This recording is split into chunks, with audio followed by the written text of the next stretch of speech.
Time to paint Jill Valentine from the Resident Evil Boardgame by Steamforged Games. Hello and welcome to my channel, or welcome back to my channel. In today's video we'll be painting up Jill Valentine's alternate sculpt from the Resident Evil Boardgame by Steamforged Games. This was requested by Jonas Wagner. He asked that this Jill be painted up. So that's what we'll be doing in this video. This will be very similar to the other Jill video, as it's just an alternate positioning other than alternate costume. So this might be sort of an update to that one, which will hopefully be easier to follow than that one. But yeah, first things first, this was washed and scrubbed with warm soapy water to get any release agent off from when it's moulded. And then it was base coated in Brainmatter Beige, which is a rattle can from the Army Painter line. So without further ado, let us get started on Jill Valentine. Okay, so the first step, as I usually do with most of my models, is with the skin tone. So for Jill, we're going to go in with Cadian Fleshtone. Always give your paint a good shake. And I'm using here a wet palette, again by Army Painter, and since I switched to this a few years back, it makes a massive difference in keeping your paints usable for longer. So I highly recommend picking up one of them if you haven't already. But yeah, I'll get this done on her skin and we'll be back. Next up, we're going to go with Rhinox Hide. And this is going to be for her hair.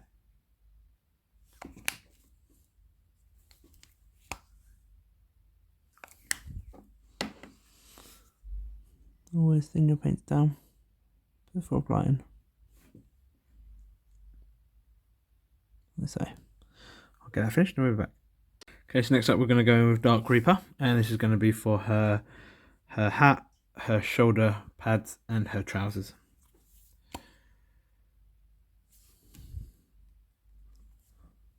Wet palette, water it down a bit, and just slap it on. It won't be watered down too much. As always, if it's too thin, just do two coats. That's what I'll probably do here. I'll get that done and we'll be back.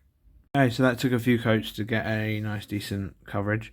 Next we're going to go in with Mournfang Borwn, and this is going to be for the wooden parts of the shotgun. So as always, give your paints a good shake. And yeah, so just the bit that she holds here, and then this whole bit at the back. Only the barrel really is going to be silver. The rest of it is going to be brown. I'll get that done and we'll be back. Okay, so I know people will probably shouting at the screen saying that's probably the assault shotgun that's meant to be, but I'm well aware of that, but I'd rather still have it as the regular shotgun with the browns, just to break up the darker colours a bit. So anyway, speaking of darker colours, we're going to come back in with Black Legion, and this is going to be for the boots and the belts and the gloves and anything else that's black or silver. So probably the barrel as well of the shotgun, because then that's going to be silver afterwards. So the shotgun, boots, and all these belts here. So all these belts and the belt around her waist, there. And then these belts as well. There. I'll get them done and we'll be back. Final bit for the base coating is Leadbelcher, and this is going to be for any silvery bits, so like the belt buckles, the barrel of the shotgun, so this bit here. Like so. Yeah, any buckles, like the belt buckle here. Underneath, just slap it on. Be as careful you can, but if you need to go in and just correct, you can. I also do the watch face, whatever that is, there it is. That side, and then back of the gloves, like here,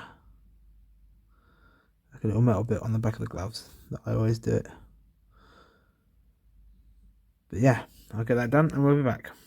Okay, so the first part of like the washing, even though this isn't a wash, is the Apothecary White, and this is going to go over her top, because that will give it a nice sort of shade on that. Just try to keep off the rest of the model, like the skin and stuff. But we'll get that in. Like so, just be as careful as you can. Like that, and under there. Yeah, just take your time. And you should have no issues. I'll get that finished and we'll be back. Okay, so next step, we're going to go in with Reikland Fleshshade.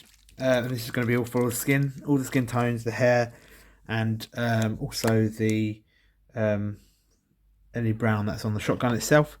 This is a great colour, but always make sure you wash your you give your pots a good shake first, especially for the shades, because they can come out shiny if they're not shaken properly. I'm unsure of the reason why. Something to do with the pigments inside. They need to be mixed thoroughly before being put down. But yeah, make sure you give them a good shake before applying them. Otherwise you'll have a very shiny mini at the end. It's almost like a varnishy sort of shine to it, which is not what you really want. It can be, you can get rid of it with a matte varnish at the end, but if you're not planning to varnish them at the end, which I highly advise you should because it protects them, then ensure you give your paints a good shake before applying. Anyway, I'll get that finished and we'll be back. Okay, so I highly advise you wait for each step to finish drying, but because I am impatient and lazy, I'm not going to. I'm just going to try and be careful, not cross-contaminating the colours. But anyway, next step is Nuln Oil, and as always, give your pot a good shake. I know I said it 1,000 times at this point, but it is so important, especially for the washes. And this is going to go over everything else, so the trousers, the shoes, yeah. I used Drakenhof Nightshade previously for Jill, so I thought I'd try Nuln Oil this time for the blues, just because it's easier doing it in one shade. But yeah, so this is for all the trousers, the shoes, and any silver bits on the gun itself. So we'll get that finished in and we'll be back. Okay, so that is all the washes dry, and now I'm going to start highlighted stages. So first step is Ulthuan Grey, and this is going to be for her top. So again, just take it slowly. We're only touching up like 90% of what was covered previously. We want some of the sort of blue grey in the recesses.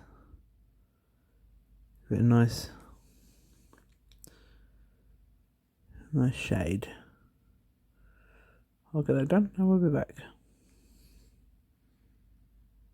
Okay, so now we'll start highlighting it up on her Fleshtone. So for this we're going to go back in with Cadian Fleshtone, and yeah, we're just going to start highlighting back up. Cover 90% of what the wash covered. If we want to see it, leave some of that colour in the recesses. But yeah, don't forget the fingers. I'll get this finished and we'll be back. And next up we want to go in with Kislev Flesh, and we can mix this in with the previous stage to get like a gradient. Not too much though, just a little bit. I'm just using it there on my wet palette. And this is going to start targeting the upper parts of the body, so the bits that will be caught by the light more. So then we leave the underside more the other colour. Same with that thumbs as well, and the fingers, like so. Don't have to go too mad here, but I'll get that finished and we'll be back. Next step, we're going to add some Flayed One Flesh into the mix on the wet palette. Don't know if you can see this, but gives us a nice gradient, dark to light.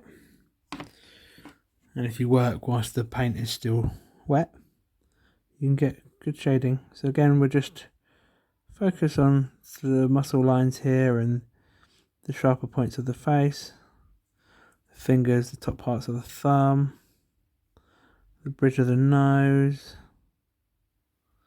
eyebrows, and maybe the cheeks, then the jawline, and then we'll probably leave it there with the skin. I'll finish getting that done and we'll be back. Next up, we're going to go on to the shotgun, and for this we're just going to go in with the base colour, again with Mournfang Borwn. And let's just pick up the highest points, like so.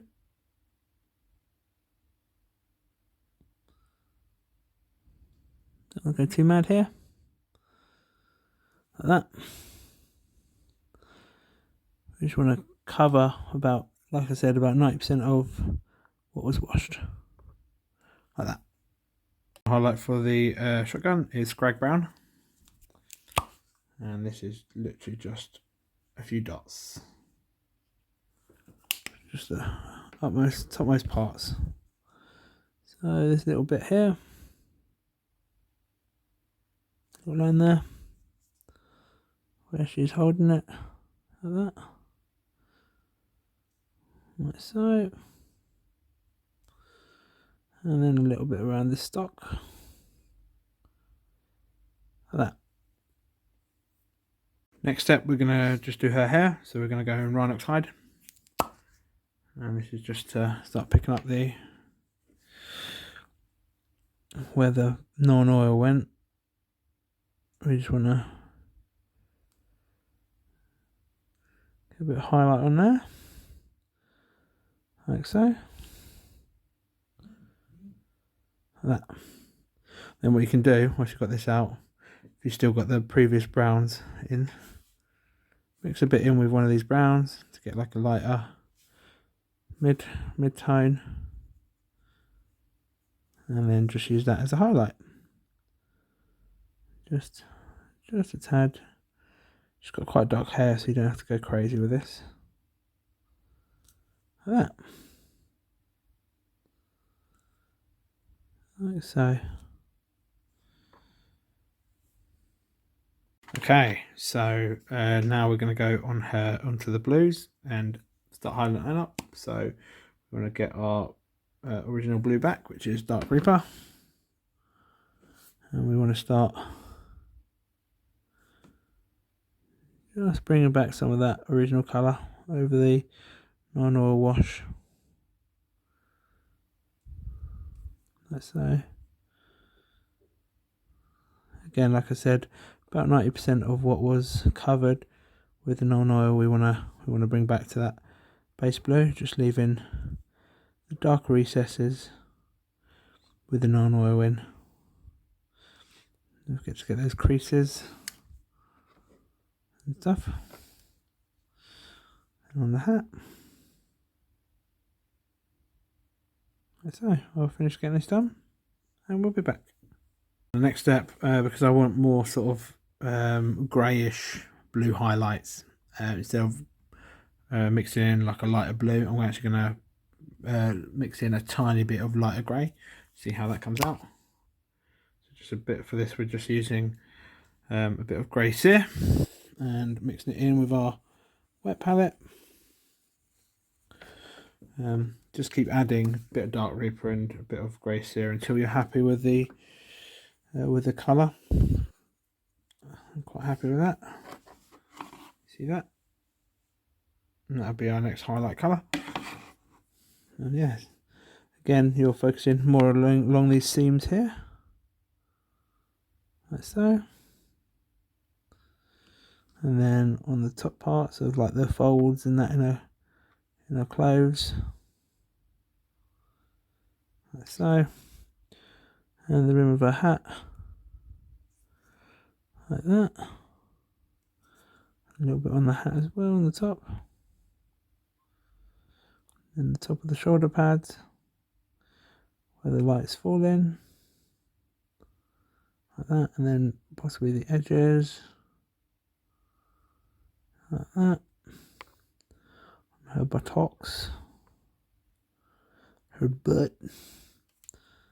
And then again on this leg we want to go keep it more focused towards the bit that will be focusing the light, and on the seams and on the creases in her clothing.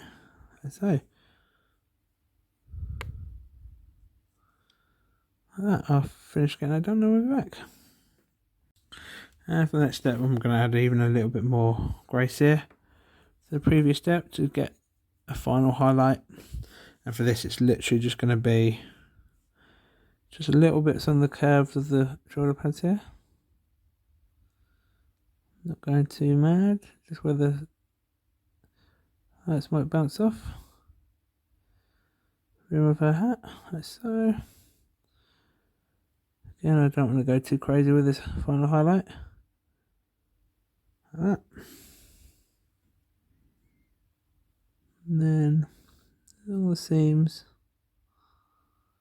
like so, and any really sharp creases, and maybe the top of the hair. Look, just the tiniest bits. I'm not going mad with this bit, because otherwise, if you go too crazy with this highlight, it will look strange. But just the slightest, like so. Just getting it done. Be back. Next up, we're going to go and do some subtle highlighting on the blacks, and for this we need Ulthuan Grey again. And this is literally just going to be the thinnest of highlights. So on the belts here, just a little bit like that. On the edges and on the gloves, maybe the tops where the shine is. Like that. Same with this glove. Thumb part there, and maybe the watch. And then for the pouches and stuff, just the top bits like that. The buckle. Belt there. Belt here. This bit of belt there. Like that. And with the shoes, we just want the flat edges and the rounded bits. Like that. I'll finish getting this done and we'll be back. Whilst I've got this Ulthuan Grey out, I will do the eyeballs as well. And so the eyes are looking so far. A bit big, but never mind. Next we're going to use Black Legion for the pupils. I'll do this off camera because it's very fiddly. And that's how they've turned out. Looking a little bit cross-eyed, but meh, quite happy with it. Okay, and finally the last bits we need to do is the two badges. So for this we're going to start off with Kantor Blue. And literally just a speck on the hat up here. Like that. And down here on the arm. Like that.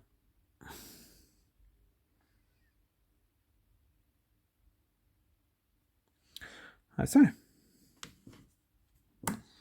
Next we're going to go in with P3 Morrow White, and this is literally just to sort of edge highlight almost the badge,